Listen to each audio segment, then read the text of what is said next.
Hi, I'm Kevin Dill, and this session is going to be Advanced AI for Unreal 4. So just to start with a little bit about me, I've been an AI developer for over 20 years now, working in video games and training simulations. A lot of my work in the last decade, really more, has been focused around reusable AI architectures. That is, how do we build tool sets that we can then carry forward and reuse from project to project to project? I've been at Kythera just over a year now, and speaking as a game dev and not as a Kythera employee, I just want to say that I'm really excited. There's a lot of goodness in this tool set. A lot of these tools are things that I always wished I'd had time to build. The underlying code is really solid. I'm really looking forward to continuing to help Kythera grow and get better in coming years. And I really encourage you to check it out and put it to use. So putting my Kythera hat back on now, our goal here at Kythera is really to bring you a complete AI solution, end to end, right? Everything that you need to build the AI for your game. All the components are fully integrated, they're interoperable, they work together and help each other out. They're all highly performant, scalable, multi-threaded. Of course, they're customizable and extensible in C++. And then to top it all off, we have really solid support. A lot of the support is done directly by our expert AI and gameplay developers, the same people who are building the tools in the first place. And we can do bespoke feature and gameplay development if that's the thing you want. We can give you the tools with support. We can just give you the tools and let you run on your own, whatever works for you. So I think that this quote from the CTO at Carbonated really kind of captures what we're trying to do here. He said, building AI is a daunting task for any size team. But with Kythera, we have practically all the tools and systems necessary to breathe life into our characters from the get-go. And that's just it, right? The breathing life, that's all you, right? That's your job, it's your game, it's your vision. What we want to do is give you the tools to do that. So one, you don't have to build them yourself, and you can focus on that breathing life part. And two, you get really solid tools, probably, hopefully better than you'd have time to create if you did try and build them yourself. So just to give an idea, these are some of the games that Kythera has shipped in. Of course, these are only ones that we can talk about. Hidden behind my head is Wolshen, which is a big one. We'll actually talk about it quite a bit going forward. But as you can see, a lot of different games, a lot of different genres, a lot of different platforms. And in the process of building all these different kinds of games, we built in a lot of capability, and the tools have gotten stronger and more mature and more performant. And everything that you would want, right? Kythera has been under continuous development since 2013 when we had our first release. So that's a long time to keep making things better.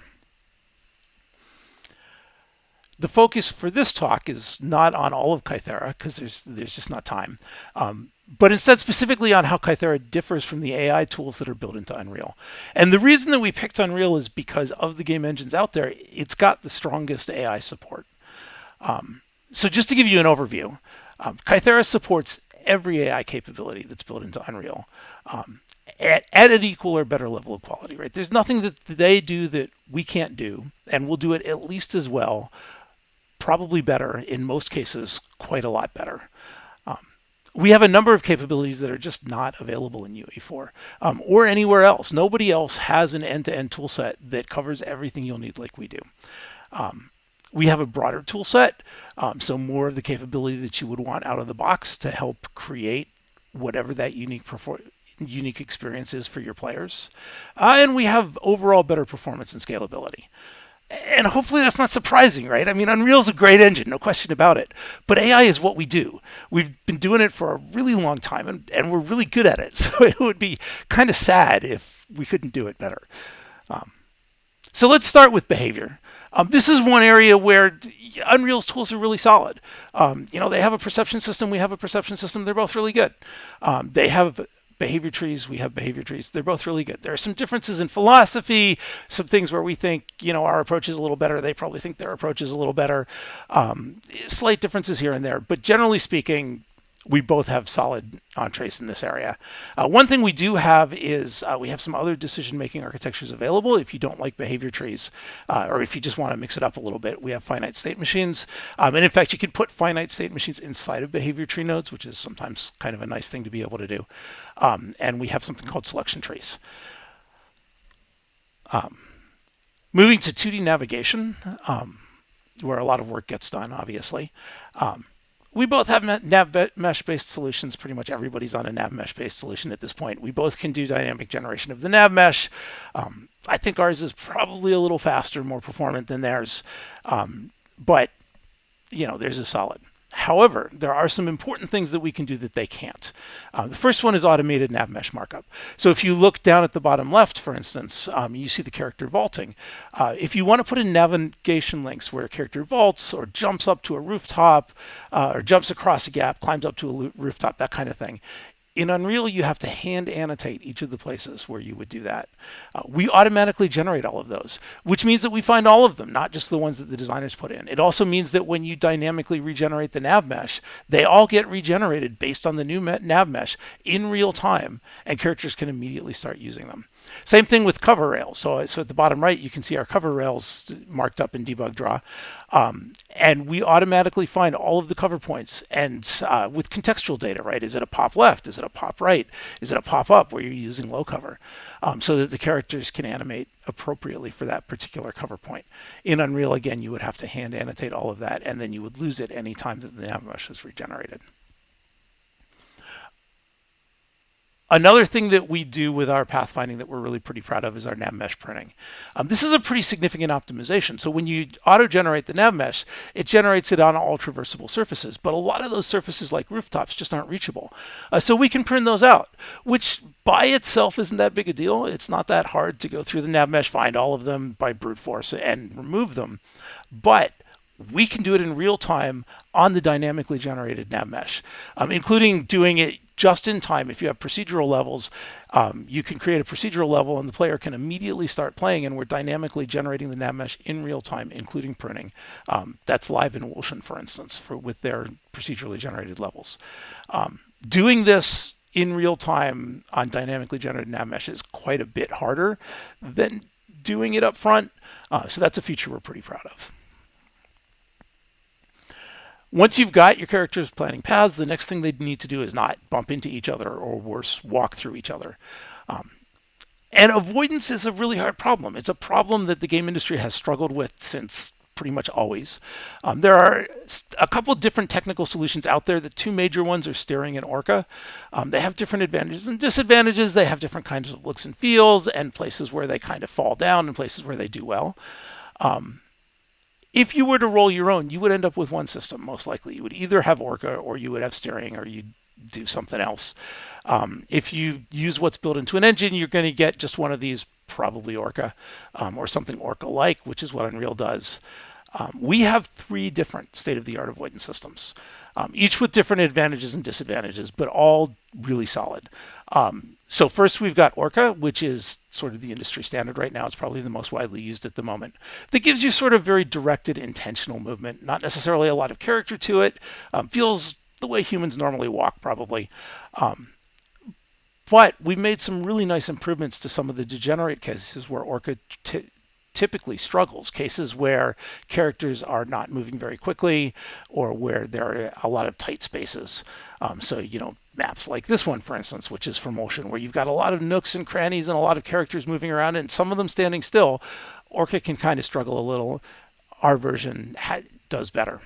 The second system we've got is one called contextual steering, and I'll show you that in a minute.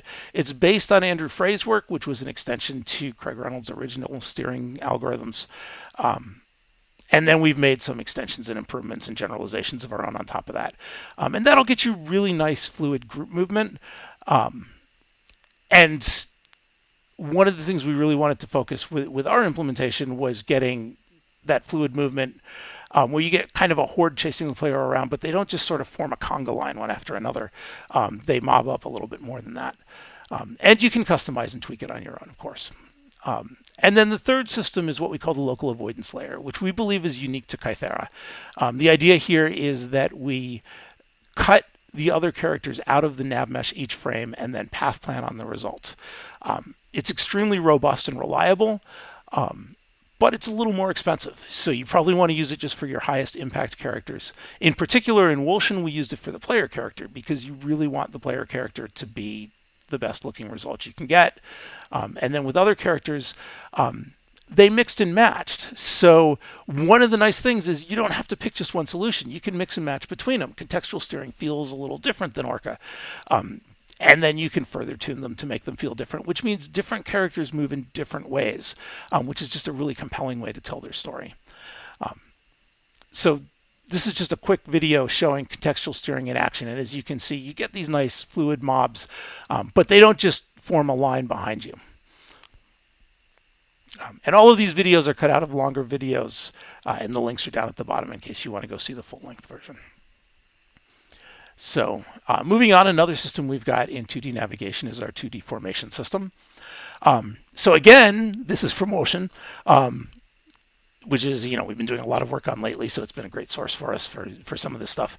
And they wanted these sort of rank and file, like Roman legionnaire kinds of formations, which you can see in the screenshot here. But you can set up your formations any way you want. You can set swordsmen in the front and archers in the back. You can set them to be any shape you want. And then they can dynamically form, split, reform, react to what's going on around them, maneuver in dense environments, avoid obstacles, all of that. So again, a quick video.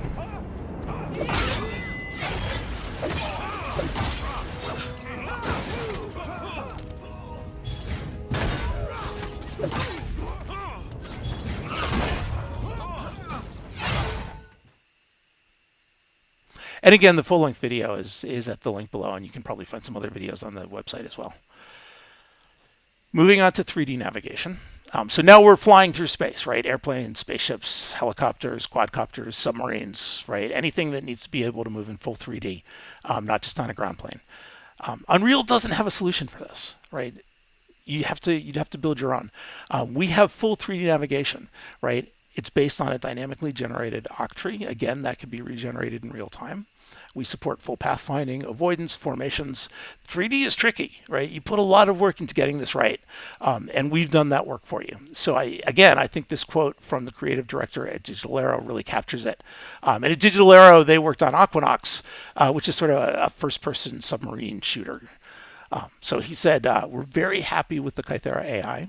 Even though Aquanox has very complex environments and ships have a wide degree of freedom in movement, the AI has no problem understanding and navigating the environment, right? And that's just the point. We want to give you the tools to be able to do that kind of stuff out of the box, right? So you don't spend time on that. You spend time on getting the motion to be the way that you want it for your characters. Another 3D system that we're really proud of is our advanced spline system.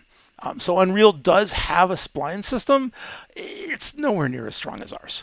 So we have a really sophisticated spline authoring tool that gives designers a really fast, powerful workflow to customize the way that characters move in 3D space. So they're able to create these splines. They set facing, rotation, and velocity at every point along the spline, basically 6 degrees of freedom. And then they can set the AI either to follow that spline exactly, so it'll look just like they envisioned, or within that character's physical constraints, because different characters moving in 3D space are going to move differently, right? Airplanes move differently than helicopters or submarines or superheroes, and even different airplanes may move differently. One important philosophical point with our splines is that we treat the splines as AI, not just as animation. So when a character's on a spline, it's not just following the spline. It still needs to be able to stay in formation. It still needs to be able to avoid obstacles. It has to be able to dynamically detach and reattach from the spline so that it can dodge or whatever else it needs to do and then get back on the spline and keep going. Splines can either be built into the environment, so they account for the geometry there, or they can be used to specify 3D maneuvers that can be placed anywhere in free space. And of course, the spline system is fully integrated with behavior. So behaviors can refer not only to the spline as a whole, but to specific points on the spline. You can set up triggers to when a character gets to a particular point on the spline to send a trigger to the behavior, so on and so forth. The spline shown on the screen is set to slowly accelerate from 1000 units and increase in speed as it performs a role using orientation. More information on this feature can be found in Kythera's comprehensive documentation under a heading called 3D Navigation Splines Tool.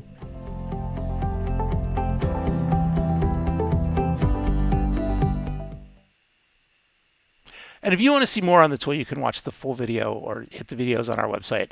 I wanted to give you just enough for a teaser here. So, but the rest of it's all up there for you to go find. The next thing I wanted to talk about is our spatial query system. And this is kind of a favorite of mine, right? Spatial reasoning is something that I've always paid a lot of attention to. I think that it often gets overlooked in AI. And if your game has any tactical depth at all, then it's really critically important, right? Whether it's just picking positions to throw grenades and take cover, or whether it gets deeper than that, flanking, bounding overwatch, all that kind of stuff, right? So our solution here is what we call the spatial query system. It's very similar to Unreal's EQS, I think it's environmental query system, which they label as experimental. I'm not quite sure what that means. And really both of them are based on Crysis's tactical positioning system, which was developed by Matthew Jack, who happens to be our CEO and chief architect. So we feel like we've got a little bit of a strategic advantage there. Compared to EQS, the spatial query system has a more robust composable query language. So it's more flexible in the things you can do and say with it. And we have a broader library of query components. So we have a lot of components that already have a fair bit of intelligence built into them, so that you don't have to try and build that yourself out of more primitive components. Our system is fully asynchronous. It can be batched and load balanced, so we do just the amount of reasoning that we have time for each frame, kind of smoothing out your frame rate. We have a really nice graphical debugging tool. You can see a screenshot of it here. This is a fairly simple query looking for cover. And we show which point was selected, that's the big green one, and which ones weren't, and in each case why that one wasn't selected, whether it was screened out because it didn't provide cover, whether it was just lower scoring, whatever that reason may be, which makes it really easy to see what's going on and then get in and debug the query itself.